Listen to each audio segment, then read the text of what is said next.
Goblin Slayer Another Adventurer Nightmare Feast is a game that I've had my eye on for quite some time. Ever since the Japanese version of the game released on Steam back in February, I'd been keeping an eye on it hoping it would get an English release. And now, thanks to Red Art Games, the game has received a Western release with English language support. Before playing this game, I had never seen the anime or read the manga, but as a big strategy RPG fan, I was drawn to the game based on the gameplay in the trailers and the screenshots. So I came into the game with no knowledge of the source material and an unbiased view, and because of that, I was able to view the game based on its own merits. I will say that after completing the game, I did then start watching the anime, and I've just finished Season 1. So I think the fact that the game drew me into the anime is enough to tell you that the game left an overall positive impression on me, and I did enjoy my time with it. Before I talk about my experience with the game, in the interest of full disclosure, Red Art Games sent me a Nintendo Switch copy of the game about 2 weeks ago before the game's release. So how is the game? What are the pros and cons? What was my experience playing it? The game gets off to a very slow start. It took just over an hour to actually get into the game itself. The game opens with roughly a half hour of dialogue as it introduces you to the main character, who's returning to her hometown of Northwest City to take over the role of Guildmaster in the local Adventurers Guild. With reports of goblin sightings near the castle outside of town, the main character heads out to scout the area herself as nobody else is available for the job. You then get put into a very short 2-minute battle, which was then followed by another half hour of dialogue, introducing us to another character. It's a slow burn start, but it's introducing you to the main cast of characters and the setting of the game. I'm someone who loves when games take the slow burn approach. I love when stories take time to introduce us to the world, the characters, and the setting. It helps immerse me into the world, and it helps me form bonds and attachments with the characters. But for those of you who prefer to dive straight into the action, I can see it being a slog to sit through because you're essentially watching a movie worth of dialogue before you get into the game. Once you finally gain control of your character after the long intro, you'll find that the main quest to progress the story is locked. This is the case with every main quest in the game, where to unlock the next main quest, you have to complete a certain number of normal quests. They're called quests, but really they're just generic battles with absolutely no story to them. The only story you'll get out of them are the names of the quests: Cave Haunted by Ghosts, Slay Beast in the Woods, Bandits on the Road, and so on. Each one of these battles offers its own rewards, but it's difficult to tell what the rewards for these battles actually are. While many of these rewards shown in the reward list for the battles are either weapons or armor pieces, most of them have unique names and offer no hint as to what type of weapon or equipment it actually is. And the rewards don't even have the weapon or armor type icon beside them, so you won't even know if it's useful or even usable by your preferred characters until after you complete the battle. For example, one of the items in my reward list for a battle was called Azoth. I had no idea what that was going into the quest. It turns out Azoth was a dagger, which was of no use to me as I stopped bringing the scout characters after the first couple of battles, which made it a waste of a reward, and it had me wishing I'd done the other battle instead. There's also cases where I was confused by the weapon reward. A battle I done somewhat early in the game had a Patriarch's SNS staff as the reward. I went into the battle thinking it was a staff for one of my mages or priests. Mages use staves while priests use canes, although half of the priest's weapons are called a staff, which can lead to confusion in the reward list, where you think you're getting a mage's weapon but you're actually getting a priest's weapon, or vice versa. Anyway, nobody I had recruited could equip this SNS staff because it's a completely different type of staff.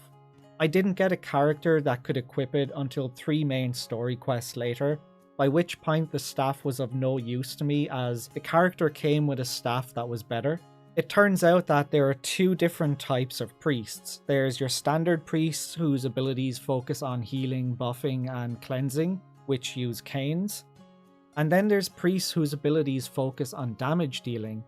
The SNS staves are actually a special type of staff for the damage dealing priests. I think the issue with the rewards could be sorted if they displayed the icon beside the name in the reward list when selecting a battle. There's also side quests that pop up from time to time between the main story quests. These are related to the main characters and expand on their personal stories and backstories. These quests can vary between battles or simply being short conversations.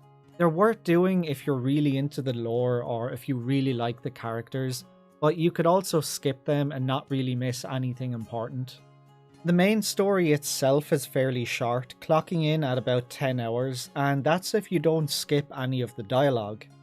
To break down just how short the main questline is, each main quest will have roughly 30 minutes of dialogue, which is followed by a 10-minute fight.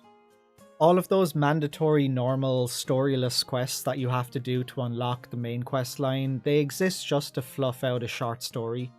The main story is simple and shallow, but it's quite enjoyable for what it is. It involves a cult pursuing an artifact known as the Box of Absorbed Souls, an artifact that's rumoured to be able to bring the dead back to life. I don't want to get into it too much as I don't want to risk spoiling it, but I enjoyed the story for what it was, and the way the game ended left open the possibility of a sequel, which I do hope happens as I had a lot of fun playing the game. Once you beat the main story, there is post-game content that's unlocked to keep you occupied. There's a prequel side story questline that opens up about one of the characters from the main story of the game. It's fairly short, it's only 3 missions long and you'll complete it in about 30 to 40 minutes. All previous normal quests that you didn't get to complete will become available to fight, although I didn't see much reason to do them as by this point they were all much lower level than my characters and the rewards weren't worth it. There's also a runes investigation mission where you explore through different floors of an old rune which offer powerful equipment as rewards. I don't know how many floors there are or how deep the runes go. I've only completed 7 floors as of the time of this video, but I am still currently playing it. As far as characters go, you've got your cast of 5 main characters: Guildmaster, Blood Princess, Squire, Polar Bear Priest, and Conan. They build up a fun friendship and bond between them throughout the game, and Conan is definitely my favourite of the main cast.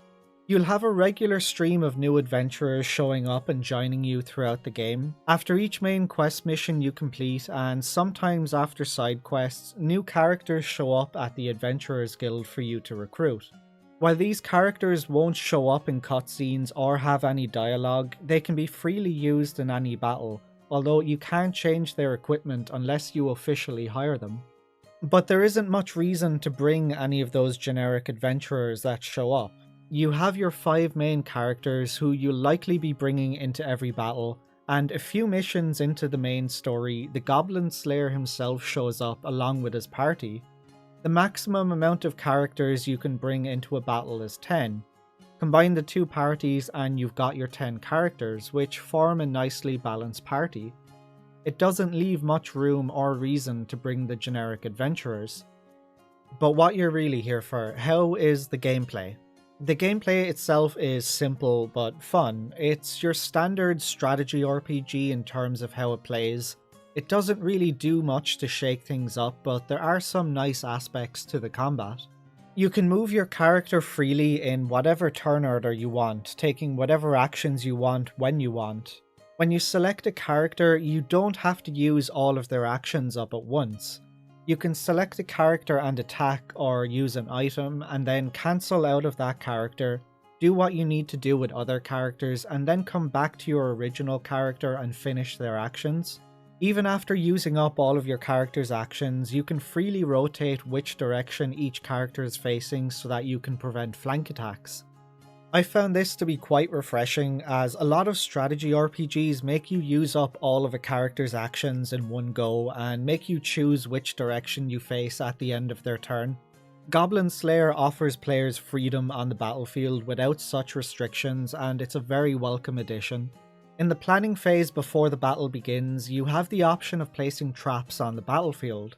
These traps vary from bear traps, which damage and reduce the movement speed of any unit that steps on them, to fences that block the tile, explosive barrels, and so on. On paper, the traps are a great feature, but placing traps usually hinders you more than it helps you. For example, on the 5th main quest mission, Northwest City is under attack. In the planning phase before the battle, you can place traps all over the city to help you defend it, which I done by placing fences and bear traps as I was trying to funnel the enemy down paths one at a time into kill boxes. But when the battle began, even though they were the attackers, they all sat on the defensive waiting for me to attack them. So I then had to navigate my characters around my traps, avoiding all of my bear traps as I moved out to attack the enemy. This made the battle last several turns longer than it should have. This is a problem with the AI in the game in general. Enemy units are stationary until you get close enough to them, and it's easily abused. You can lure enemies away from the group one or two at a time and pick them off, which really negates the need for traps and strategy in general. While I do think the trap mechanic is a really cool feature, it's let down by bad AI. You can also set up party-wide abilities called Fate and Chance in the planning phase. You can have up to 5 of these abilities equipped, and these abilities vary from guaranteed hits to negating bad status effects to bonus healing or negating trap effects and damage and so on. Each of these abilities requires a dice roll to activate, and they can only be used a limited number of times per battle. My go-tos were Weak Point Attack for critical hits, Sure Hit which allowed me to land a hit even when the enemy would have dodged, and Crisis Avoid to survive a killing blow. The other 2 slots I was flexible on and changed them as needed per battle. Characters have secret special attacks that you can unlock. These are powerful AoE abilities that can be used once per battle. These abilities are usually attacks that can easily wipe out large groups of enemies in one hit, while support characters like the Polar Bear Priest and the Priestess get an AoE buff and healing ability. As for the standard abilities, honestly I found them to be mostly useless and I rarely used them. I only ever needed to use a few abilities throughout the entire game.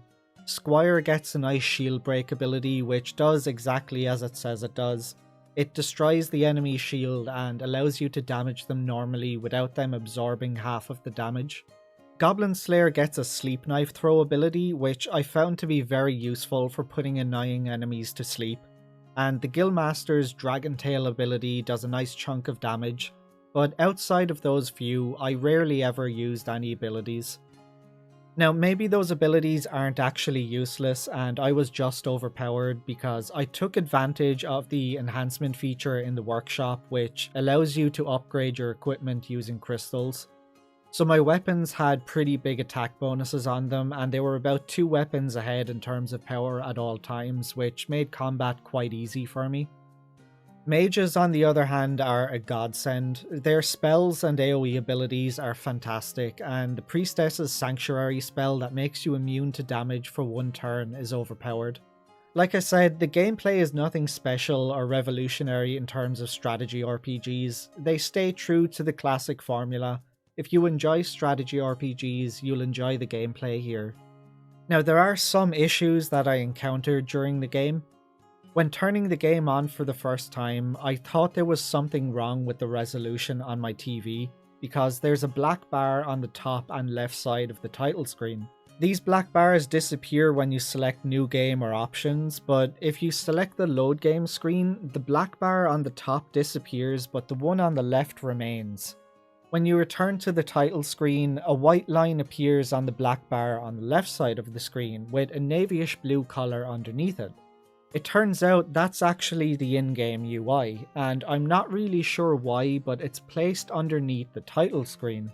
It's visible because the title and load game screens for some reason have different resolutions from the other screens, and that's what caused the issue. It's a very minor gripe, but it didn't give me a good first impression. In my head it had me thinking, if I'm seeing this on the title screen, what other issues am I about to encounter? Luckily, I experienced no other issues like that throughout the entire game. The auto-scroll feature for dialogue can be very inconsistent during side quests where there's no voice acting. The auto feature often skips lines of dialogue so quickly that you have no time to read what's being said, and other times it's too slow, giving you far too much time to read the dialogue. Thankfully, there is a backlog feature that allows you to reread over previous dialogue. The auto feature works perfectly fine for main quests where the dialogue is voiced, so it's only an issue with side quests. Another issue I had is that there's no English dub for the game. Now I know sub vs dub is always the subject of debate. When it comes to watching anime, I generally prefer to watch with subtitles, but when I'm playing video games, I prefer to use the dub. Another issue I saw was a translation issue. When you're placing traps in battle, the menu isn't fully translated and still shows some Japanese text. And a big issue I encountered during the game was that it's difficult to see what some equipment actually does. When you go to equip them in the menu, the description box often freezes on the first item on the list, and it doesn't change the description as you scroll through. I often had to go to the workshop and select the sell option, and then I had to scroll through and view the descriptions of the items there. It was very inconvenient.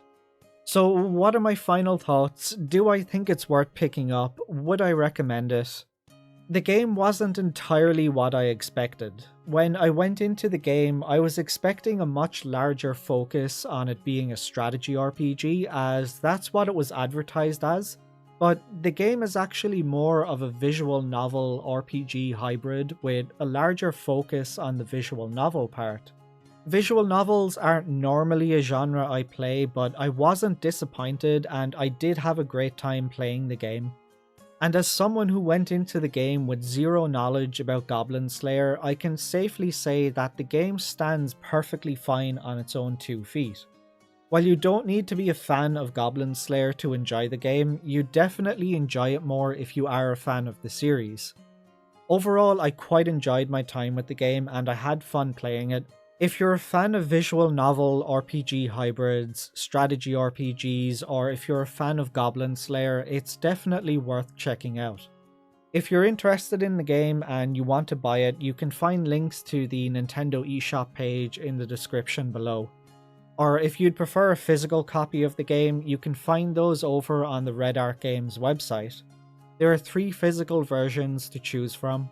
There's a standard version that comes with a sticker sheet for $49.99, a deluxe version of the game that comes with the sticker sheet, a game sleeve, and a soundtrack. This version also costs $49.99, but it's limited to 500 copies, so it's first come, first serve. And there's also a collector's edition which costs $69.99.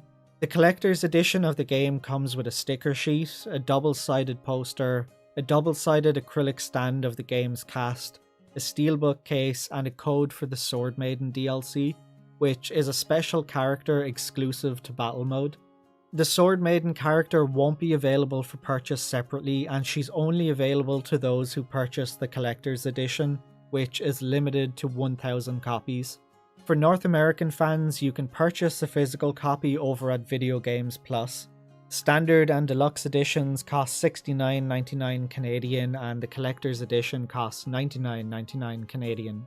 Overall, I'd say the game is a solid 7 out of 10 and I'd definitely recommend it if you're a fan of strategy RPGs or Goblin Slayer. And as I said earlier, the game convinced me to start watching the anime. Are you planning on picking up the game? Let me know in the comments below. Thanks for watching guys, and I'll catch you on the next one.